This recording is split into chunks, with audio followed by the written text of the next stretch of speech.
다 같이 오전 찬양 시작하도록 하겠습니다.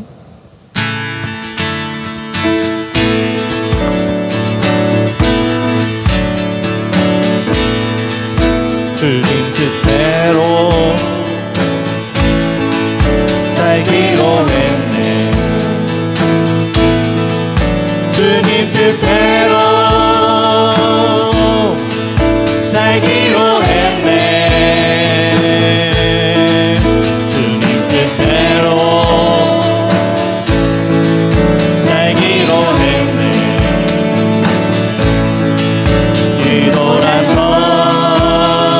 뒤돌아서지 않겠네.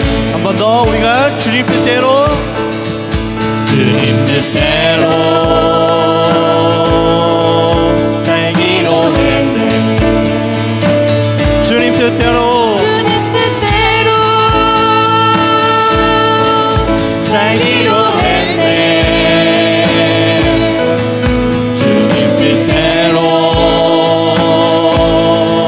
살기로 했네. 우리가 뒤돌아서지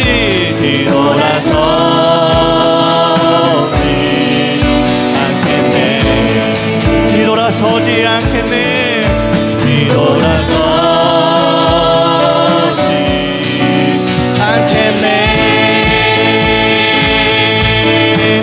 어떠한 시련이 와도 수많은 유혹 속에도 진실하신 주님 약속 나 붙들리라. 세상이 이해 못하고 우리를 조롱하여도 진실하신 주님 약속만 붙들리라. 결코 돌아서지 않으리. 다같이 2절로 부르겠습니다. 이 세상 사람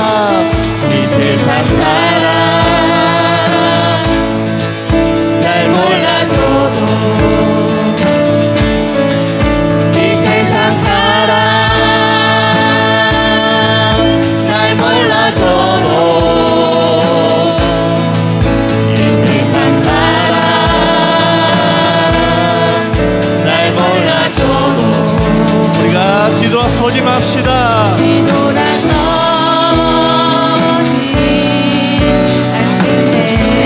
부르겠습니다. 세상 등지고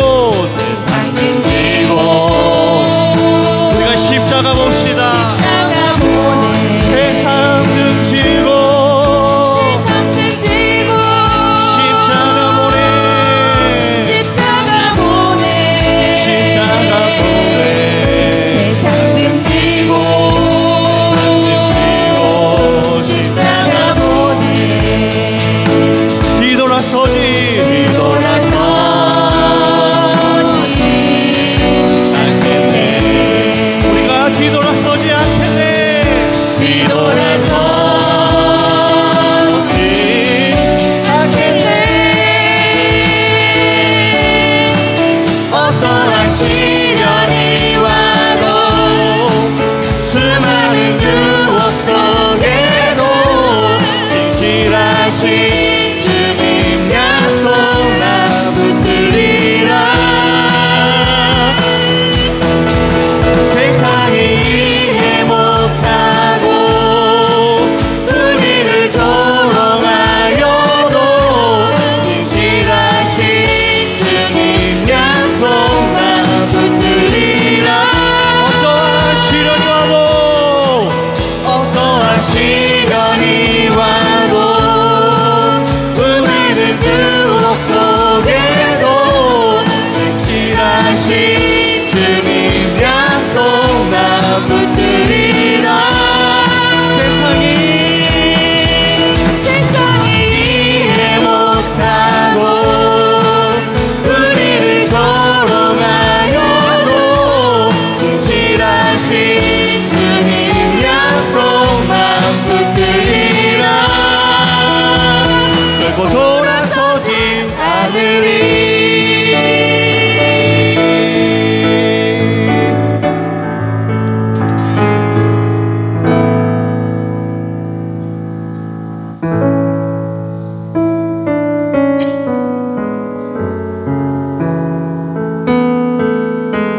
원망치 마라.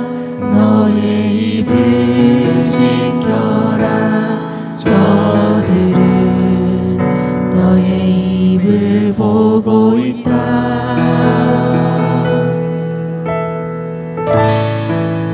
마음을 뺏기지 마라. 내가 널 도우지 않는다 소리에 너의 모든 게 불리해도 너는 기도를 계속해라. 너 기도를 멈추지 마라. 내가 너의 그 모든 상황을 바로 역전시키리니 너 기도를 멈추지 마라. 내가 잠시도 쉬지 않고 모든 걸 지켜보고 있으니 역전되리라. 우리가 다시 한번 처음부터 고백하겠습니다. 기도를 멈추지 마라. 눈앞의 상황이 마음을 눌러도 원망치 마라. 원망치 마라. 너의 입을 지켜라. 너의 입을 보고 있다.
되리라.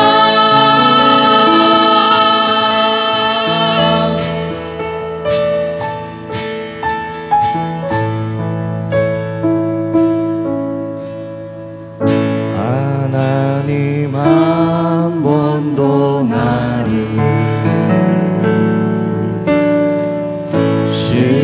실망시킨 적 없으시고 언제나 공평과 은혜로 나를 지키시네. 다 같이 일어나셔서 찬양 드리겠습니다. 지나온 모든 세월들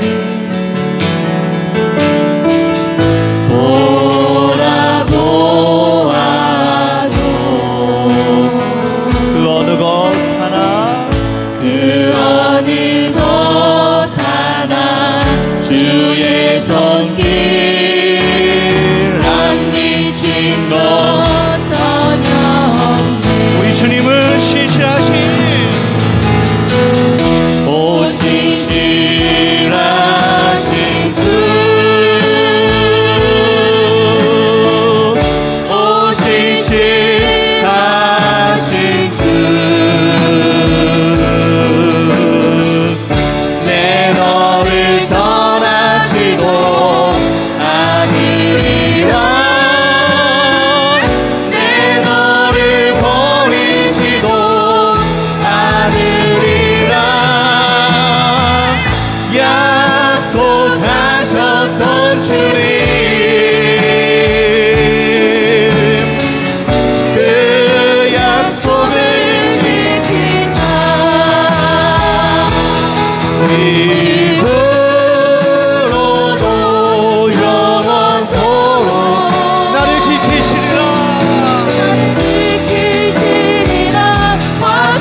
지키시리라 확신하네.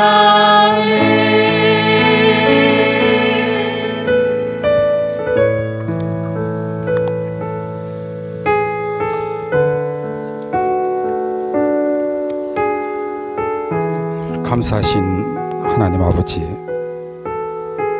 지난 한 주간도 주님의 은혜 가운데 지켜 보호하여 주시고 오늘 11월 첫 주일을 맞이해서 주님 전에 나와 예배드리게 하심을 감사합니다.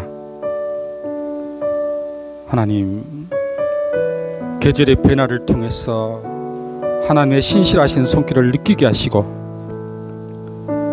한 해를 마무리해 가는 이 시기에 우리의 신앙을 다시 한번 돌아보게 하시니 감사합니다. 하나님 아버지, 지금까지 지내온 것 다 주님의 은혜임을 고백합니다. 주님께서 우리 교회 공동체를 사랑하시고 우리 교회를 통해서 주님의 일을 이루어 가심에 감사합니다. 교회에 속한 모든 성도님들 영육간에 강건케 하시고 하시는 일마다 형통하게 하여 주시기를 원합니다. 각자의 처소에서 빛과 소금의 삶을 감당하게 하시고 기쁨과 소망 가운데 감사하는 삶 살아가게 하여 주시옵소서. 하나님 아버지, 이제 어제부터 다니엘 기도회가 시작되었습니다. 11월 21일까지 진행되는 다니엘 기도회를 통해서 우리 모두가 성령 충만함을 받고 말씀과 기도의 능력을 새롭게 체험하는 시간 되게 하여 주시옵소서. 각자의 자리에서 기도하는 모든 성도님들에게 은혜를 부어주시고 이 기도회를 통해서 개인과 가정, 교회가 새로워지게 하여 주시며 특히 우리 가정마다 복음이 전해지게 하시고 믿지 않는 가족들이 구원받는 역사가 일어나게 하여 주시옵소서. 우리의 삶이 복음의 증거가 되게 하여 주시기를 원합니다. 하나님 아버지, 가을이 깊어가고 있습니다. 풍성함으로 물들게 하시고 감사가 넘쳐나게 하여 주시옵소서. 곧 다가오는 추수감사절을 준비하면서 하나님께서 우리에게 베푸신 모든 은혜를 기억하고 입술로만이 아니라 삶으로 감사하며 받은 은혜를 나눈 복된 성도 되게 하여 주시옵소서. 하나님 아버지, 이 나라와 이 민족을 주님의 손에 맡겨드립니다. 대립과 갈등이 아닌 화합과 이해가 넘쳐나게 하시고 정치와 경제가 안정되게 하시며 국민의 삶이 평안해지도록 주여 인도하여 주시옵소서. 지도자들에게 지혜와 공의를 주시어서 국민의 삶이 평안하고 민생이 회복되게 하여 주시옵소서. 남북관계에도 평화의 문을 열어주셔서 이 땅에 진정한 화해와 통일이 이루어지게 하여 주시기를 원합니다. 주님, 이 시간에도 세계 방방 곳곳에서 복음을 전하시는 선교사님들 지켜주시고 특히 미자립 교회와 개척교회를 위해 은혜를 더하여 주시어서 주님의 나라가 확장되는 기쁨을 누리게 하여 주시옵소서. 이 시간도 다니엘에서 오신 우리 목사님 성령의 능력을 더욱 부어주시고 말씀을 선포할 때에 모든 성도님들이 주의 은혜를 충만하게 받게 하시며 이 한 주간도 믿음 안에서 승리하게 하여 주시옵소서. 오늘 이 예배에 참여한 모든 성도님들과 여러 가지 사정으로 참여하지 못한 우리 성도님들에게도 동일한 은혜와 평강으로 채워주시기를 원합니다. 하나님, 처음 시간이 오니 주님 홀로 영광받아 주시옵소서. 감사드리며 예수님 이름으로 기도합니다.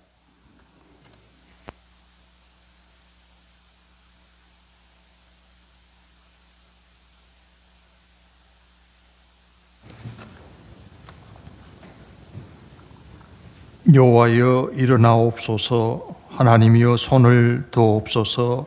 가난한 자들을 잊지 마옵소서.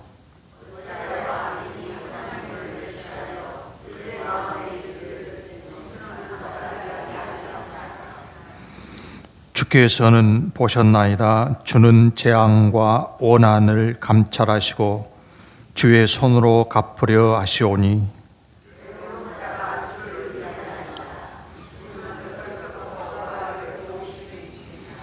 악인의 팔을 꺾으소서. 악한 자의 악을 더 이상 찾아낼 수 없을 때까지 찾으소서.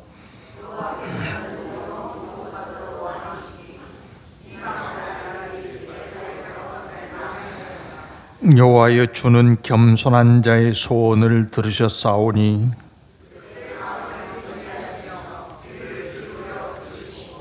고아와 압제당하는 자를 위하여 심판하사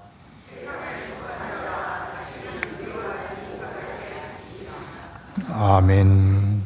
전능하사 천지를 만드신 하나님 아버지를 내가 믿사오며 그 외아들 우리 주 예수 그리스도를 믿사오니 이는 성령으로 잉태하사 동정녀 마리아에게 나시고 본디오 빌라도에게 고난을 받으사 십자가에 못 박혀 죽으시고 장사한 지 사흘 만에 죽은 자 가운데서 다시 살아나시며 하늘에 오르사 전능하신 하나님 우편에 앉아 계시다가 저리로서 산 자와 죽은 자를 심판하러 오시리라.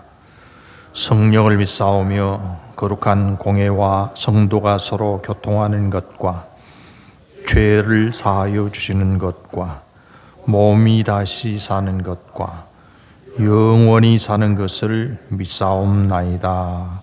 아멘. 성경 말씀 구약 사무엘상 1장 사무엘상 1장 1절에서 11절 말씀까지 같이 보시겠습니다. 사무엘상 1장 1절에서 11절 말씀까지입니다. 같이 읽겠습니다. 에브라임 산지 라마다임 소빔에 에브라임 사람 엘가나라 하는 사람이 있었으니 그는 여로함의 아들이요 엘리우의 손자요 도후의 증손이요 숲의 현손이더라. 그에게 두 아내가 있었으니 한 사람의 이름은 한나요 한 사람의 이름은 브닌나라. 브닌나에게는 자식이 있고 한나에게는 자식이 없었더라. 이 사람이 매년 자기 성읍에서 나와서 실로에 올라가서 만군의 여호와께 예배하며 제사를 드렸는데 엘리의 두 아들 홈니와 비느하스가 여호와의 제사장으로 거기에 있었더라. 엘가나가 제사를 드리는 날에는 제물의 분깃을 그 아내 브닌나와 그의 모든 자녀에게 주고 한나에게는 갑절을 주니 이는 그를 사랑함이라. 그러나 여호와께서 그에게 임신하지 못하게 하시니 여호와께서 그에게 임신하지 못하게 하심으로 그의 적수인 브닌나가 그를 심히 격분하게 하여 괴롭게 하더라. 매년 한나가 여호와의 집에 올라갈 때마다 남편이 그같이 하매 브닌나가 그를 격분시키므로 그가 울고 먹지 아니하니 그의 남편 엘가나가 그에게 이르되 한나여 어찌하여 울며 어찌하여 먹지 아니하며 어찌하여 그대의 마음이 슬프냐 내가 그대에게 10 아들보다 낫지 아니하냐 하니라. 그들이 실로에서 먹고 마신 후에 한나가 일어나니 그때 제사장 엘리는 여호와의 전 문설주 곁 의자에 앉아 있었더라. 한나가 마음이 괴로워서 여호와께 기도하고 통곡하며 소원하여 이르되 만군의 여호와여 만일 주의 여종의 고통을 돌보시고 나를 기억하사 주의 여종을 잊지 아니하시고 주의 여종에게 아들을 주시면 내가 그의 평생의 그를 여호와께 드리고 삭도를 그 머리에 대지 아니하겠나이다. 아멘.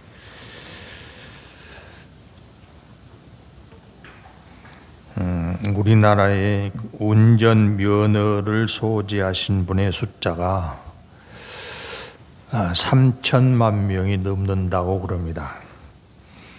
운전면허는 18세 이상 되는 사람이 취득할 수 있기 때문에 인구 중에 3,500명이 면허증을 소지하고 있다고 하면 거의 대부분의 사람들이 운전면허를 가졌다고 할 수 있겠습니다.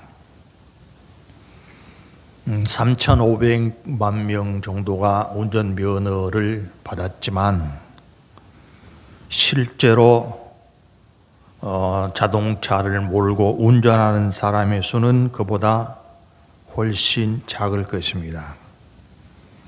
면허를 얻기 위해서 필기시험을 통과하고 또 주행시험을 다 마쳤기 때문에 면허증을 받았지만 그 면허증을 장롱에 보관만 하고 계시는 분들이 많다고 하지 않습니까? 그래서 장롱 면허라는 말도 있습니다. 아마 우리나라 분들 중에 대부분은 운전 면허를 받는 일이 그렇게 어려울 것 같지는 않습니다. 어느 정도 노력을 하고 시험에 1차에 합격하지 못하더라도 몇 차례 계속 응시하면 합격하는 일은 가능할 것입니다. 그리고 운전면허를 취득한 다음 실제로 차를 운전하는 일도 그다지 어려운 일이라고 할 수는 없겠습니다. 근데 그럼에도 불구하고 이런저런 이유로 면허증이 있음에도 불구하고 자동차를 몰고 나가지 않는 분들도 많습니다. 그러면 어떻겠습니까? 운전면허 없는 것과 크게 다르지 않다고 하겠죠. 그렇지만 조금 서툴러도 운전면허를 받고 운전을 시작하면 점점 익숙해져서 경쾌한 드라이브를 즐길 수가 있고 자동차를 통해서 얻을 수 있는 여러 가지 편의를 누릴 수 있게 될 것입니다. 그래서 정말로 중요한 것은 열심히 공부해서 면허증을 따는 일이라기보다는 면허증을 얻은 다음 실제로 자동차에 올라서 운전을 시작하는 일, 그것이 더 중요하다고 하겠습니다. 그렇게 하지 않으면 면허증 가지고 있어도 무용지물이 되지 않겠습니까? 그런데 자동차 운전하는 일에서만 그런 일이 발생하게 될까요?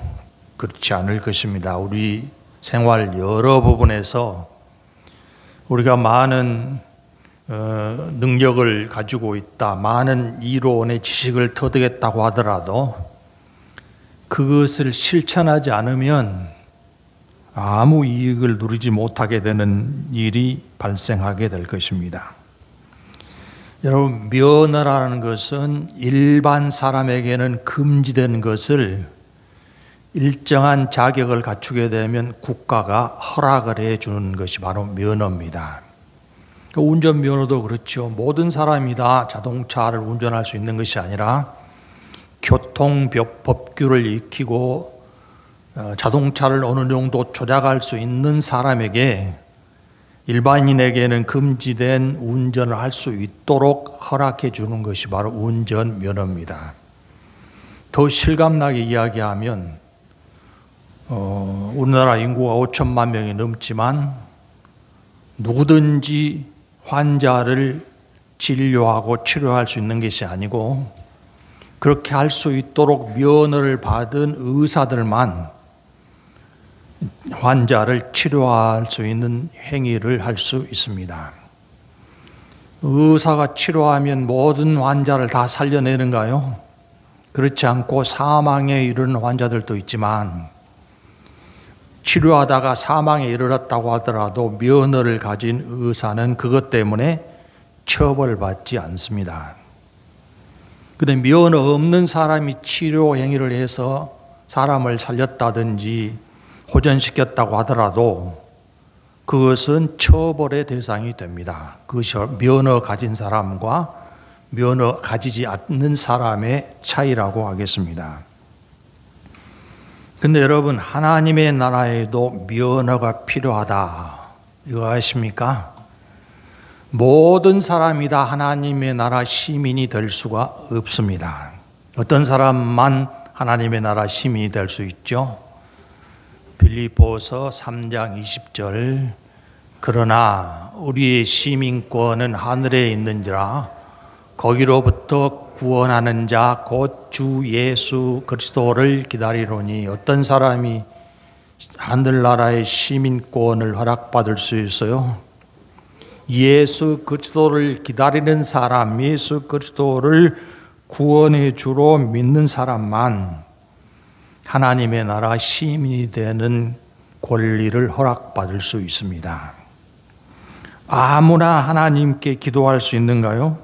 아무나 하나님의 보좌로 나아갈 수 있는가요?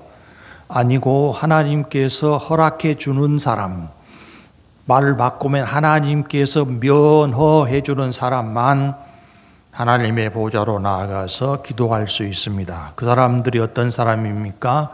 히브리서 4장에 나오는 말씀인데요. 읽어보십시다. 그러므로 우리에게 큰 대제사장이 계시니 승천하신 이 곧 하나님의 아들 예수시라. 우리가 믿는 도리를 굳게 잡을지어다. 그러므로 우리는 궁일하심을 받고 때를 따라 돕는 은혜를 얻기 위하여 은혜의 보좌 앞에 담대히 나아갈 것이니라. 하나님의 허락을 받지 않는 사람이 하나님의 보좌로 나아갈 때에는 생명을 보존할 수가 없습니다. 죽음에 이르게 됩니다. 그런데 어떤 사람은 담대하게 하나님의 보좌로 나아갈 수 있다고요? 예수님을 대제사장으로 믿는 사람, 예수님을 주님으로 믿는 사람, 그렇게 바꾸어도 틀리지 않을 것입니다. 그래서 예수님을 구주로 믿는 우리만 하나님의 보좌에 담대히 나아갈 수 있는 권리를 허락을 받았습니다. 그러니까 예수님을 믿는 사람들은 기도의 면허를 받은 사람, 기도의 특권을 가진 사람이라고 하겠습니다. 그런데 이 특권도 장롱 면허처럼 취급되는 일이 많습니다. 왜 그렇겠습니까? 하나님 우리에게 쉬지 말고 기도하라, 그렇게 말씀하셨음에도 불구하고 기도하지 않는 일이 믿는 성도들에게서 많이 발생합니다. 왜 기도하지 않겠습니까? 응답하시는 하나님의 능력을 온전히 믿지 못하기 때문일 것입니다. 그리고 기도를 했다고 하면서도 정작 자기가 한 기도에 응답을 받은 경험이 없기 때문에 여러 가지 핑계를 대면서 기도를 게을리하게 되는 경우가 많습니다. 운전 면허증 가지고서도 운전하지 않는 사람은 그만한 이유가 있을 것입니다. 나는 기계에 대해서는 아는 바가 없다, 기계치라고 그럽니까? 또 다른 면은 나는 길을 잘 찾아가지 못한다. 요즘 길 다 찾아주긴 합니다만은 이런저런 이유를 대면서 내가 운전해 보려고 했지만 실수를 한 그런 경험이 있어서 더 운전을 하다가는 큰 사고를 낼지 모르겠다, 그런 두려움 때문에 운전을 실제로 하지 않는 사람도 있을 것입니다. 예수님을 믿는다고 하면서도 기도하지 않는 사람도 그런 핑계를 얼마든지 댈 수 있을 것입니다. 나는 그만큼의 시간도 없고 기도의 능력도 받은 것 같지 않고 말주변도 시원치 않아서 기도를 잘하지 못한다, 이런 핑계와 이유들을 얼마든지 댈 수 있을 것입니다. 그런데 여러분, 기도에서 가장 중요한 것이 무엇이겠습니까? 어제부터 다니엘 기도회를 시작해가지고 첫 번째 강사 목사님이 기도에 대한 여러 가지 교훈들을 우리들에게 주었는데요. 기도에서 제일 중요한 것이 무엇일까요? 기도에 대한 이론을 배우는 것이 중요한 것이 아니라 실제로 기도의 자리로 나아가는 것이 가장 중요하다고 하겠습니다. 어쩌녁에 기도에 참석하신 분들은 설교의 핵심 중요 내용이 무엇인지 기억하십니까? 하루도 안 됐으니까 기억하실 수 있겠죠. 그러나 기억하지 못하신다고 해도 괜찮습니다. 그 중요한 교훈이 기억되지 않아도 기도의 자리로 나아가는 것이 더 중요하기 때문입니다. 기도의 특권을 하나님이 주셨는데도 불구하고 실제로 기도하지 않으면 그 특권은 무용지물이 되지 않겠습니까?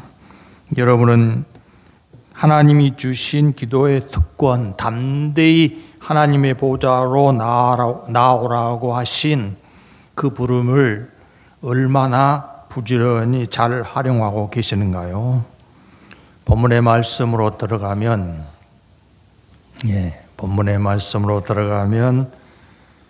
사무엘상 첫 번째 부분을 우리가 읽었는데요. 바로 앞 시대는 사사시대입니다. 사사시대의 사람들의 특징이 넘어갔네요. 사사기 21장 25절입니다. 화면에 있습니다. 그때 이스라엘에 왕이 없으므로 사람이 각기 자기 소견에 옳은 대로 행하였더라. 사사시대의 사람들이 옳은 일만 하고 살았다는 의미가 아니고 마땅히 따를 기준이 없었기 때문에 있지만 안 따랐죠. 자기 소견에 옳은 대로, 자기 욕심대로 살았다. 그런 의미입니다. 자기 소견에 옳은 대로는 말은 자기 판단, 자기 욕심, 자기 뜻에 옳다고 생각하는 대로 살았다는 의미입니다. 이스라엘에는 마땅히 따라야 될 삶의 기준이 있었습니다.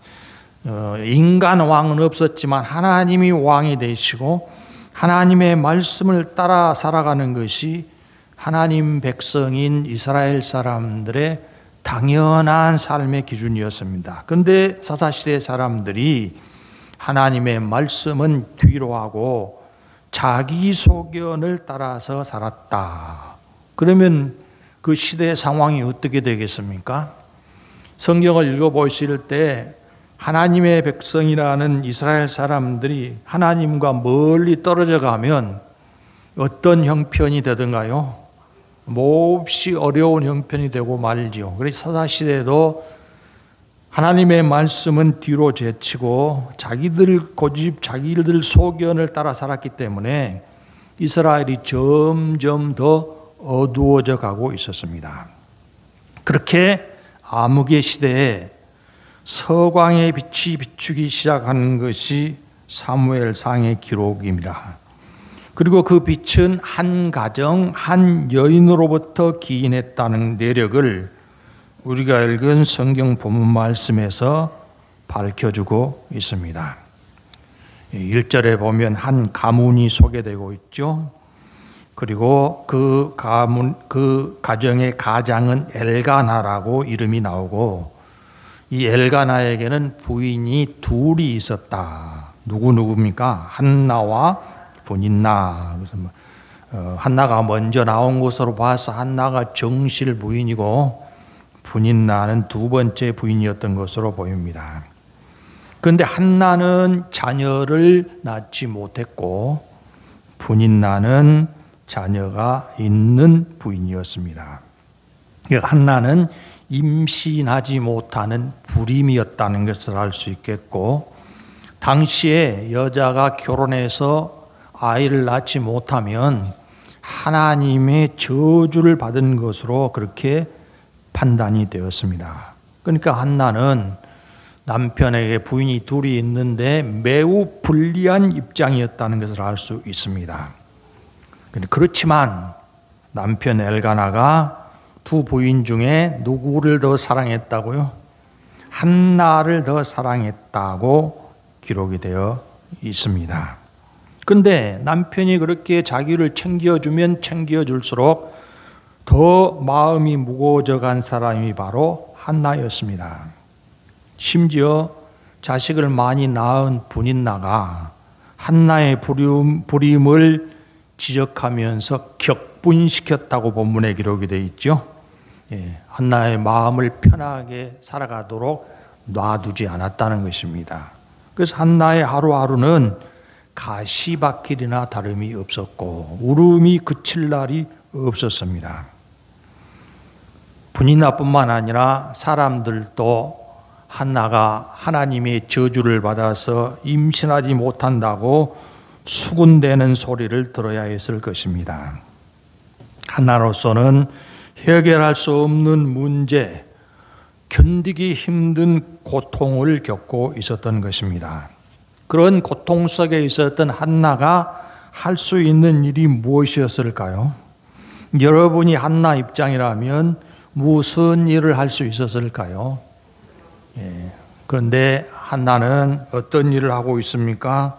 10절에 1장 10절 한나가 마음이 괴로워서 여호와께 기도하고 통곡하며 하나님 앞으로 나아가서 통곡의 기도를 하기 시작을 했습니다. 여러분, 저주처럼 여겨지는 불임이라는 고통이 없었다고 하면 한나가 이렇게까지 기도하지 않았을 것입니다. 자기 남편이 아무리 자기를 챙겨준다고 해도 해소되지 않는 괴로움이 있었기 때문에 한나가 기도의 자리로 나아간 것입니다.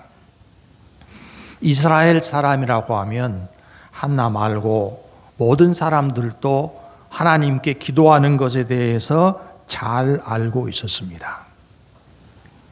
또 기도하는 사람들이었다고 해도 틀리지 않을 것입니다. 그런데 그 시대에 많은 사람들이 기도하면서도 어떻게 살았다고요?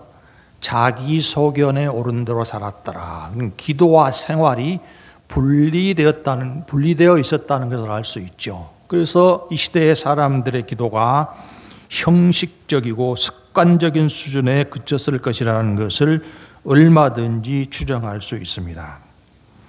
그러니까 하나님과 상관없이 살면서도 기도라는 형식은 이 시대의 사람들이 갖추고 있었다는 것입니다. 그런데 한나는 그런 형식적인 기도, 습관적인 기도를 가지고는 살아갈 수가 없었습니다. 한나는 기도를 통해서 하나님을 만나지 않고는 고통에서 벗어날 방법이 없었습니다. 기도를 들어주신 하나님의 응답을 얻지 않고서는 삶이 달라질 수 없다고 생각을 했습니다. 불임이 저주라면 그것을 풀어주실 분도 하나님뿐이라고 믿었습니다. 그래서 하나님께 나아가서 통곡의 기도를 드렸습니다. 하나님은 그렇게 기도하면 들어주신다고 약속을 하셨습니다. 에레미야 33장 3절인데요. 읽어보십시다. 너는 내게 부르짖으라. 내가 내게 응답하겠고 네가 알지 못하는 크고 은밀한 일을 네게 보이리라. 부르짖으라. 그래서 한나가 통곡으로 부르짖는 기도를 시작을 했습니다.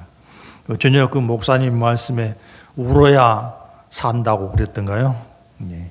통곡의 기도, 부르짖음의 기도라는 것은 꼭 엉엉 소리내서 울라는 것보다도 그야말로 절실하게, 간절하게, 진실되게 기도하라는 의미가 될 것입니다. 그러니까 한나의 기도는 습관으로 때우는 기도가 아니라 자기의 온 마음을 쏟아놓고 자기의 모든 문제를 하나님께 내어놓으면서 반드시 응답을 얻고자 하는 그런 기도였다는 사실을 알 수 있습니다. 그런데 그렇게 기도하는 한나가 기도한 내용, 기도의 내용이 무엇입니까? 11절에 나오죠. 1장 11절 읽어보십시다. 소원하여 이르되 만군의 여호와여 만일 주의 여종의 고통을 돌보시고 나를 기억하사 주의 여종을 잊지 아니하시고 주의 여종에게 아들을 주시면 무엇을 구하고 있어요?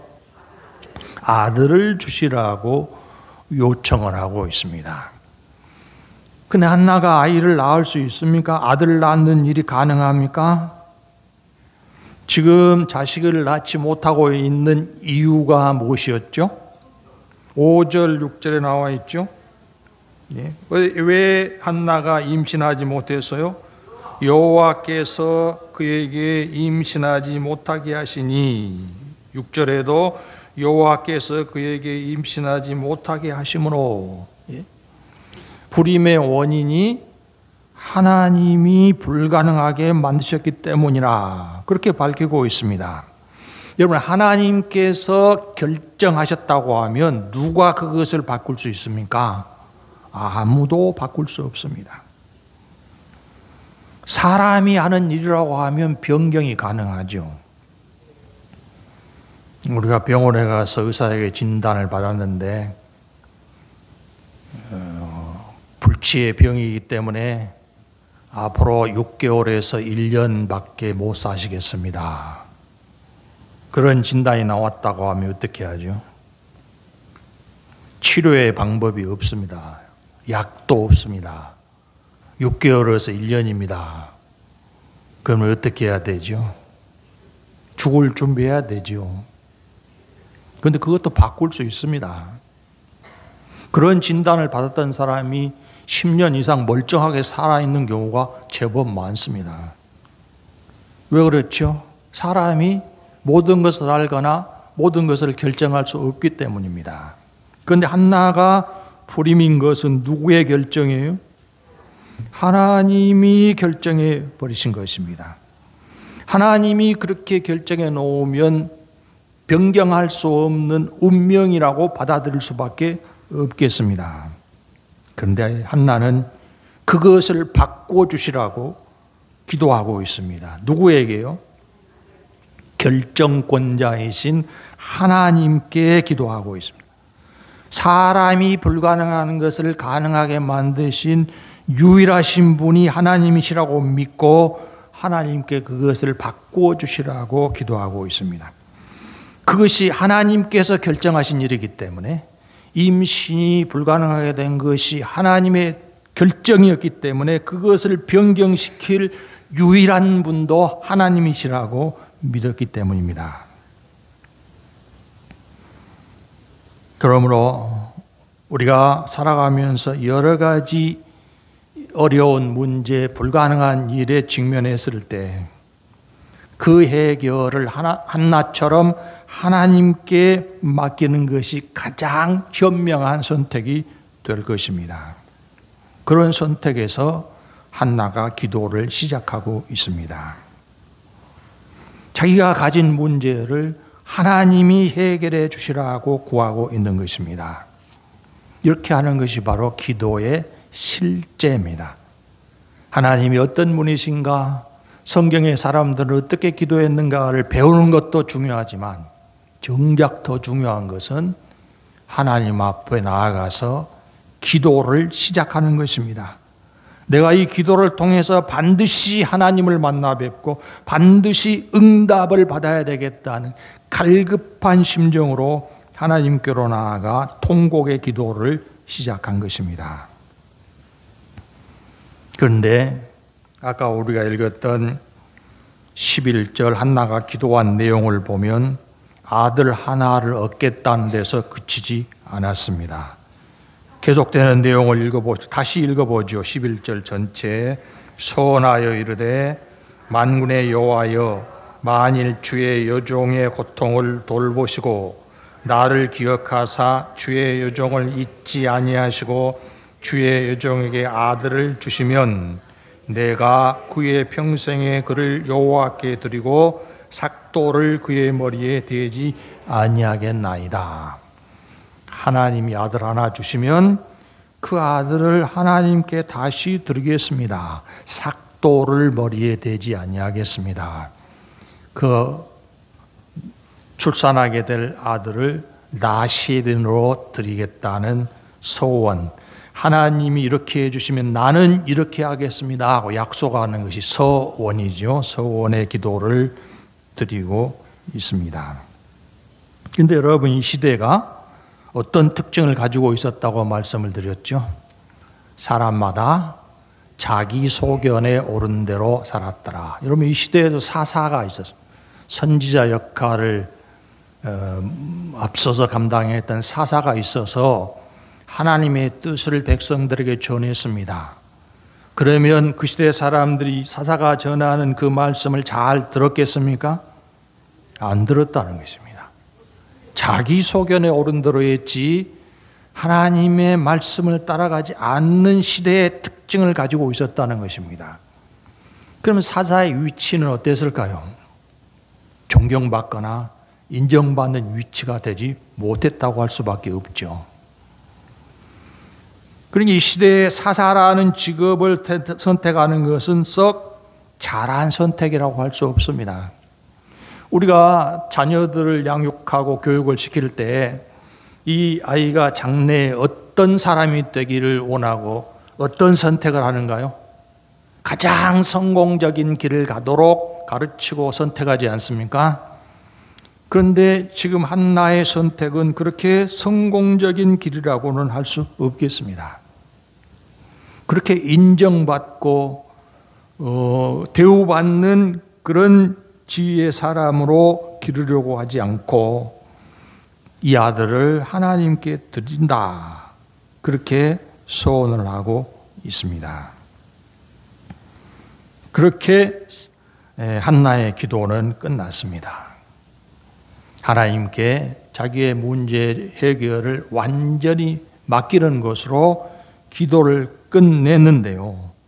그 다음에 한나의 태도가 어떻게 바꾸어지는지 여러분이 아시겠습니다만 확인을 해보십시다. 1장 18절, 이르되 당신의 여종이 당신께 은혜 입기를 원하나이다 하고 가서 먹고 얼굴에 다시는 근심이 없더라. 처음에는 먹지도 않고 통곡을 하면서 고통을 호소했던 한나가 기도를 다 마친 다음에는 어떻게 달라졌어요? 먹고 다시는 얼굴에 근심의 빛이 없었더라. 이것이 기도하는 사람에게서 반드시 이루어져야 될 변화입니다. 전능하신 하나님께 자기의 문제를 맡기고 기도했으면 하나님이 해결해 주시리라는 확신을 가져야 됩니다. 그 확신 때문에 얼굴의 표정까지 달라지고 있지 않습니까? 어제 그 설교에서 하나님께서 성도들에게 가장 자주 하시는 말씀이 무엇이라고 하던가요? 두려워하지 말라. 염려하지 말라. 하나도 고통 때문에, 마음의 불안 때문에 하나님께 기도를 했지 않습니까? 얼마나 힘들었으면 통곡하면서 기도했겠습니까? 그런데 기도하고 나서 어떻게 됐다고요? 얼굴의 표정을 바꾸었다. 여러분도 그렇게 하십니까? 기도하면 근심, 걱정이 한순간에 싹 다 사라지던가요? 어려운 문제가 기도하고 아멘하고 눈 뜨면 다 해결되어 있던가요? 그렇지 않습니다. 기도해도 두려움이 쉽게 사라지지 않습니다. 그러면 어떻게 해야 될까요? 기도했는데 끝나고 나서도 문제는 하나도 달라지지 않고 그대로 있었다. 그런데 얼굴의 표정을 바꿀 수 있습니까? 문제는 여전히 어려워서 해결될 기미가 보이지 않는데 마음의 변화가 일어날 수 있습니까? 여전히 두렵습니다. 여전히 걱정이 됩니다. 그러면 어떻게 해야 될까요? 그러면 또 기도해야 되죠. 하나님이 마음에 평강을 주실 때까지, 내 마음에서 전능하신 하나님에 대한 확신이 커져갈 때까지 또 기도해야 되죠. 그러면 한나처럼 바꾸어질 수 있을 것입니다. 그러니까 기도해서 상황을 바꾸려고 노력하지 마시고, 문제를 다 기도하는 시간에 해결하려고 분투하지 마시고, 내 마음을 바꾸는데 목표를 두고 기도를 해 나아가시기를 바랍니다. 내가 먼저 달라져야 상황도 달라지고 문제도 해결되는 것입니다. 한나가 그렇게 했습니다. 그렇게 하니까 또 마음에 기도하고 얼굴의 표정을 바꾸고, 입맛이 없어서 못 먹던 사람이 먹기를 시작하고 그렇게 했지 않습니까? 그러니까 어떤 결과가 따라옵니까? 20절, 1장 20절, 한나가 임신하고 때가 이름에 아들을 낳아 사무엘이라 이름하였으니 이는 내가 여호와께 그를 구하였다 함이더라. 상당히 시간이 흘렀겠죠. 기도하고 하루 만에 임신하고 출산할 수 있는 건 아니니까 최소한 10개월이 흘러갔을 것입니다. 한나가 변화되니까 하나님도 변화를 이루어 주셨습니다. 그래서 낳은 아들의 이름이 사무엘입니다. 여러분, 사무엘이 어떤 사람이었습니까? 기도하는 사람이었고, 사사시대에 어두워가던 이스라엘의 등불을 비춘 사람이 되었습니다. 그때도 제사장이 있었지 않습니까? 엘리 제사장. 그 아들들이 또 아버지의 역할을 대행하고 있었습니다. 근데 얼마나 비행이 많았는지 기억하십니까? 그렇게 어두워져 가고 있던, 추락하고 있던 이스라엘의 등불을 켠 사람이 바로 사무엘이라는 사람이었습니다. 한나가 어떻게 기도를 시작했죠? 무엇 때문에 기도를 시작했죠? 불임 때문에. 왜 불임이었죠? 하나님이 애를 낳지 못하게 하심으로. 그런데 기도해서 하나님이 응답하셨고 사무엘을 낳게 하셨는데, 하나님은 그 사무엘을 이스라엘의 위대한 지도자로 사용하셨다. 그 다시 역추적하면 하나님이 쓰실 만한 위대한 사람을 보내기 위해서 한나를 불임으로 만드셨다. 하나님의 비밀스러운 섭리의 크기가 얼마나 되는지 짐작하실 수 있겠습니까? 사람들이 외모만 볼 때는, 시장만 볼 때는 한나처럼 불쌍한 사람이 없었다. 한나처럼 고통당하는 사람이 없었단 말이죠. 근데 그 한나가 자기의 그런 어려운 사정 때문에, 자기가 가진 해결할 수 없는 문제 때문에 기도를 시작했을 때 하나님은 들으셨고 응답하셔서 당신이 이스라엘에 이루실 위대한 역사를 한나가 낳은 아들을 통해서 성취시켜 나아가셨다는 것입니다. 그런데 하나님이 그런 계획을 가지고 계시는데도 불구하고 한나가 기도하지 않았으면 어떻게 되었을까요? 한나는 그 위대한 은혜를 체험하지 못했을 것입니다. 하나님은 다른 사람을 통해서 그 일을 얼마든지 이루실 수 있죠. 그런데 그런 위대한 하나님의 역사가 이루어지는 경험을 할 수 있었던 것은 무엇 때문이었습니까? 기도에 대한 이론을 배웠기 때문입니까? 기도에 대한 방법을 연구했기 때문입니까? 한나가 기도를 했기 때문입니다. 여러분, 이번 다니엘 기도회를 통해서도 여러분이 수많은 은혜의 말씀들을 듣게 될 것입니다. 간증을 들을 수 있게 될 것입니다. 이제 중요한 것은 그걸 듣는 것이 아니고 무엇이겠습니까? 우리가 기도하는 것입니다.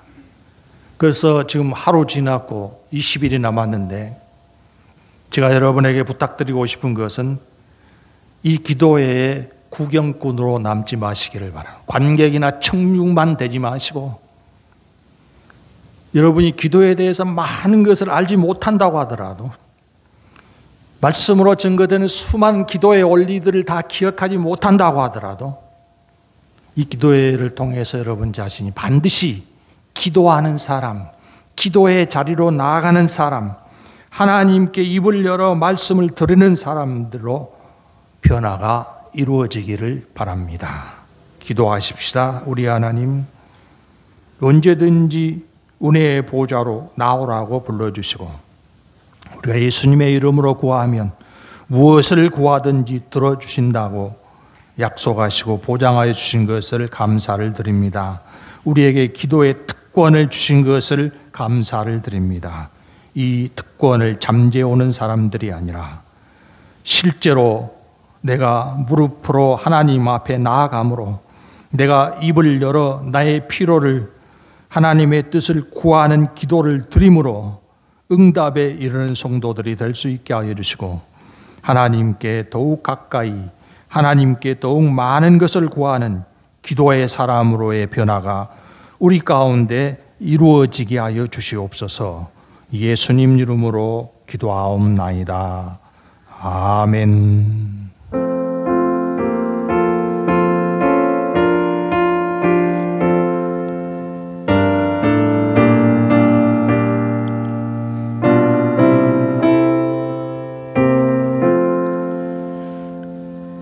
구주와 함께 되었으니 구주와 함께 나 살아도다.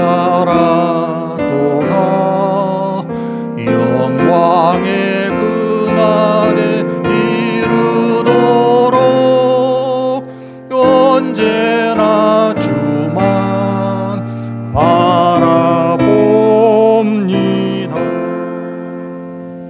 언제나 주는 날 사랑하사 언제나 새 생명 주시나니 영광의 그날에 이르도록 언제나 주만 바라봅니다.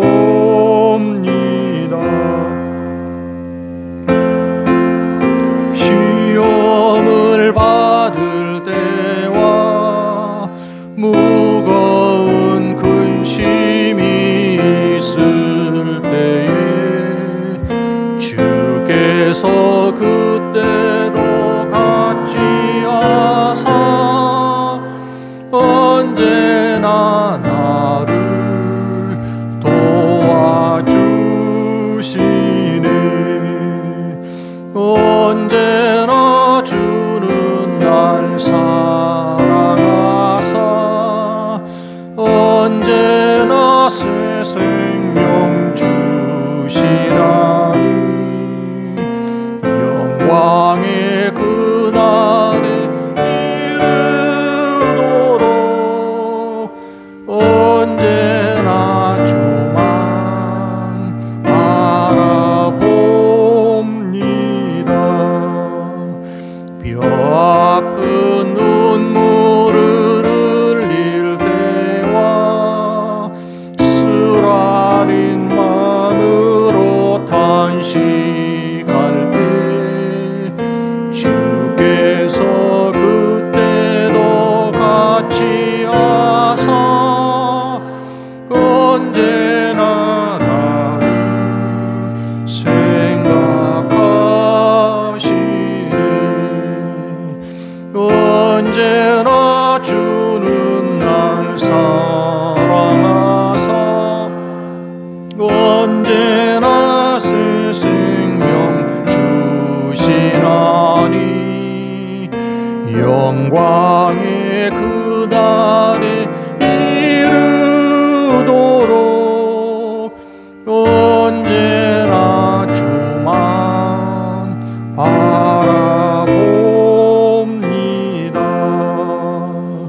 내 몸의 약함을 아시는 주 못 고칠 질병이 아주 없네. 괴로운 날이나 기쁜 때나 언제나 나와 함께 계시네.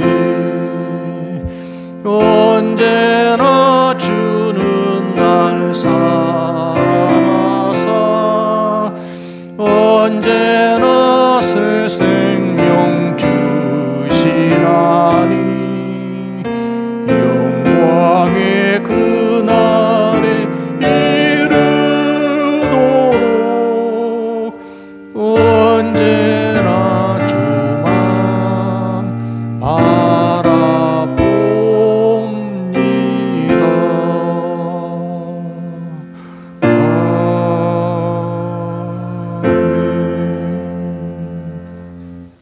봉헌 기도 드리겠습니다. 거룩하신 여호와 존귀하신 보좌에 이르게 하시고 우리의 예배를 받아주신 아버지 하나님 감사를 드립니다. 주를 사랑하고 감사하는 성도들이 애물을 드려싸우니 우리 하나님 받아주시고 하나님의 선하신 뜻이 이루어지는 곳에 오병이어처럼 쓰여지는 예물이 될 수 있게 하여 주시옵소서.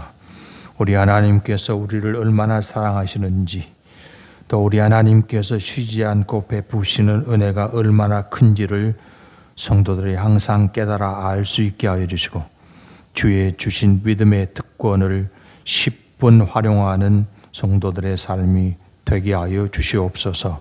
부족함이 없도록 채워주시고 약할 때 강하게 하시며 병들었을 때 치료하신 권능을 나타내사 십자가 승리의 삶을 날마다 이루어가는 성도들이 될 수 있게 하여 주시옵소서.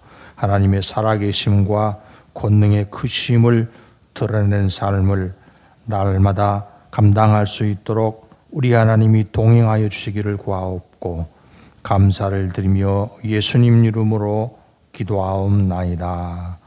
아멘.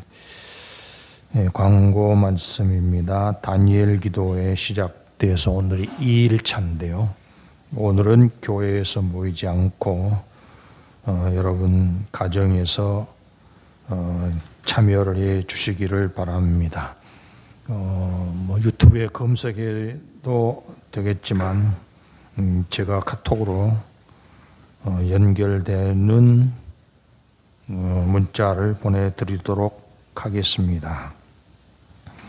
그리고 새벽 기도회를 쉬고 있는데요. 그 새벽 기도란에 나오는 성경 구절들이 그날 저녁 성경 본문 말씀입니다. 그래서 미리 읽고 참여하시면 더 크게 도움이 될 것 같습니다.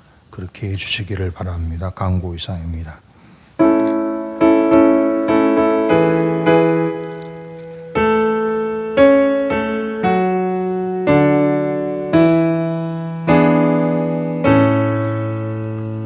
성부 성자와 성령 찬송과 영광 돌려보내세 대초로 지금까지 또 영원 무궁토록 성삼위께 영광